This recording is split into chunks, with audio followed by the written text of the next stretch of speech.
Hello बच्चों, कैसे हैं आप लोग। हम लोग इस लेक्चर में पढ़ेंगे रिक्तियां।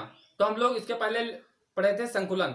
तो संकुलन जब करते हैं तो संकुलन करते समय जब ठोस गोलों को व्यवस्थित करते हैं तो उसमें कुछ स्थान शेष रह जाता है, तो वो क्या कहलाते हैं? रिक्त कहलाती है। तो ठोसों का क्या किए थे? संकुलन किए थे। इस प्रकार संकुलन किए थे। जब इसको संकुलन करते हैं हम लोग ठोसों का संकुलन करते हैं अवयवी कणों को क्या मान करके? गोल ठोस गोले मान करके। तो इसमें कुछ स्थान रिक्त रह जाता है, ये रिक्त रह गया। तो ये क्या कहलाती हैं? रिक्तियां या अंतराकाशी छिद्र कहलाते हैं। रिक्त कहो चाहे अंतराकाशी छिद्र कहो। अब ये क्या है? किस प्रकार गोले व्यवस्थित हैं उस प्रकार रिक्तियां बनती हैं। तो लिखित पढ़ते हैं। अवयवी कणों के संकुलन के पश्चात जालक में कुछ स्थान रिक्त रह जाता है जिसे रिक्तियां कहते हैं। तो अवयवी कण से संकुलन हम कर रहे हैं, तो इसमें जो स्थान शेष बचा रह जाता है इसे क्या कहते हैं? रिक्तियां कहते हैं या अंतराकाशी छिद्र कहते हैं। अब रिक्तियों के प्रकार। तो रिक्तियां क्या होती है? निम्न प्रकार की होती है। नंबर 1 क्या आती है? त्रिकोणीय रिक्त। नंबर 1 क्या आती है? त्रिकोणीय रिक्त। त्रिकोणीय रिक्त क्या होती है? जब तीन गोलों को परस्पर स्पर्श करते हुए रखते हैं तो जो रिक्त प्राप्त होती है उसे त्रिकोणीय रिक्त कहते हैं। तो क्या करते हैं? जब तीन गोलों को परस्पर स्पर्श करते हुए रखते हैं, एक गोला, दूसरा गोला और तीसरा गोला, तीन गोलों को परस्पर स्पर्श करते हुए रखा जाता है, तो जो इनके बीच का जो गैप प्राप्त होता है ये इसको क्या कहते हैं? त्रिकोणीय रिक्त। यदि मान लिया गोले की त्रिज्या क्या हो? कैपिटल आर हो। गोले की त्रिज्या क्या हो? कैपिटल आर हो, यहां से यहां तक। और रिक्त की त्रिज्या क्या हो? स्मॉल आर हो। यदि क्या है? गोले की त्रिज्या क्या हो? कैपिटल आर, और रिक्त की त्रिज्या क्या हो? Small R. तो क्या होता है? आर बराबर स्मॉल आर बराबर होता है 10,188 आर। यानी रिक्त की त्रिज्या क्या होती है? गोले की त्रिज्या के 10,188 गुना होती है।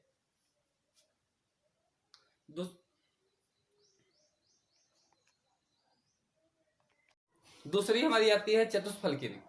तो यह क्या है? चार गोलों के मध्य प्राप्त होती। इसमें तीन गोलों को हम परस्पर स्पर्श करते इस प्रकार रखते हैं, तथा चौथा गोला या तो इसके ऊपर हम रख सकते हैं या इसके नीचे रख सकते हैं। तीन गोलों को स्पर्श करते हुए इस प्रकार रखते हैं, तथा चौथा गोला इसके ऊपर रखें अथवा क्या है इसके नीचे रखा जाए, तो जो रिक्त प्राप्त होती है उसे कहते हैं चतुष्फल के रिक्त। यदि वही गोले की त्रिज्या क्या हो? कैपिटल आर, रिक्त की त्रिज्या स्मॉल आर हो, तो क्या हो जाता है? आर बराबर 10,225 आर।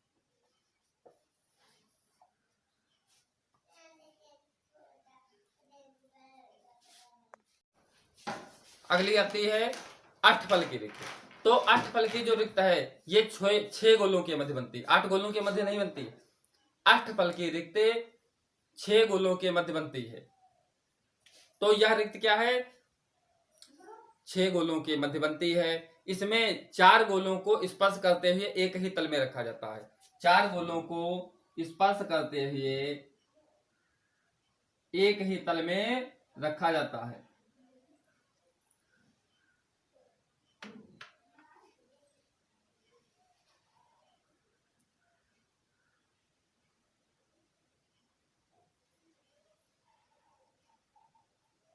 इसमें 4 गोलों को परस्पर स्पर्श करते हुए एक ही तल में रखा जाता है,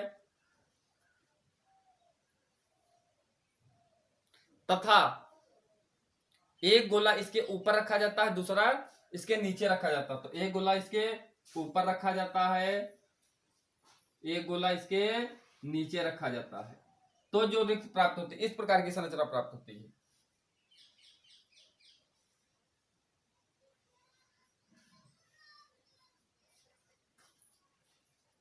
जो रिक्त की संरचना प्राप्त होती है इस प्रकार प्राप्त होती है।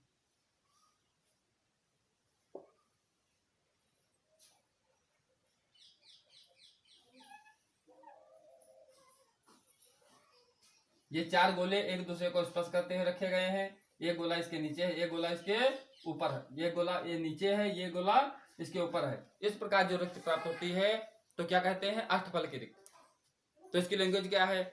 यह रिक्त 6 गोलों के मध्य प्राप्त होती है।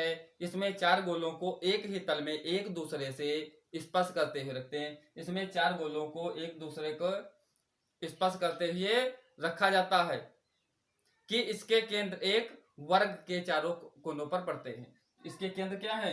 वर्ग के एक चारों कोनों पर पड़ते हैं तथा एक गोला इसके ऊपर रखते हैं, एक गोला इसके ऊपर रखते हैं, दूसरा गोला इसके नीचे रखते हैं। तो जो हमारा छिद्र प्राप्त होता है या रिक्त प्राप्त होती है उसको कहते हैं हम अष्टफलकी रिक्त।